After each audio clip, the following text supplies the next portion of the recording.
Hi, it's Christina Nichols with MCR. Welcome to this week's What's on the Whiteboard. This week we're talking about the handoff.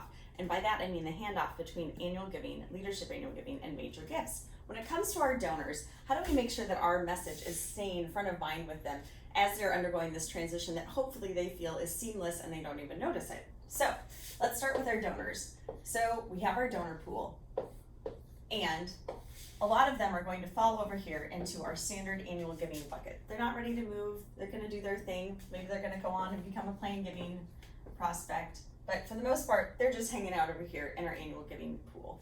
We also though have our leadership annual giving and major gift pools, which, you know, we could do a little curvy line there as well, where we're taking these annual giving donors and based upon analytics, so there are a lot of different analytics programs out there and options to identify these people. The things you're looking for making the transition from here to here is really upgrades in giving, things that would show you that their loyalty is increasing. Anything, really I would say it's upgrade focused. You look at their percentage of upgrade over the years and where that fits, and you have to look at your own donor pools to know what that number is exactly, but this is all about really the upgrade. In this space, leadership to major gift, again, you're looking at the upgrade, you're looking at giving capacity, and I think you're also looking here for this transition, what you're looking for is kind of passion for an area, or, you know, ideally they're going to give directly to your general fund, but for a major gift officer or major gift donor, they typically want to have something where that's indicating some sort of passion in an area that is tied to your mission. So again, to find your annual giving to leadership annual giving, you're going to do some sort of analytics. You're going to look through your data. You may have a really small donor pool, and you can sort through this in Excel and look and do some formulas to figure that out. You can purchase a package, an analytics package to look at that. You can hire a data person, a statistician to look through your data. There are a lot of options as to how to identify that.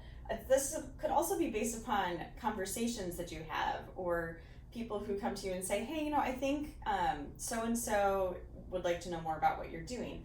And so I think that's less likely, but it does happen. So those are some ways to identify in here. But then I think the biggest question is what happens with these annual giving communications once somebody has fallen into these buckets. And to think about that, let's think about as a donor, through time you've been getting these really consistent messages about what the need is, or what the impact could be with a gift. And suddenly it's like a wall is built here.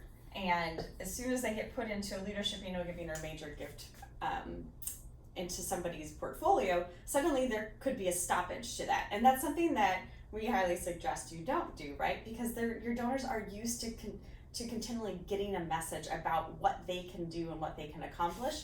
So, but instead of building the wall, I say you put some holes in it. And yes, you want to keep any of your gift officers super informed about what their donors are receiving. Communication is key to making sure that this goes well. But maybe what you do is you just adjust either the frequency or the type of messaging that they're getting.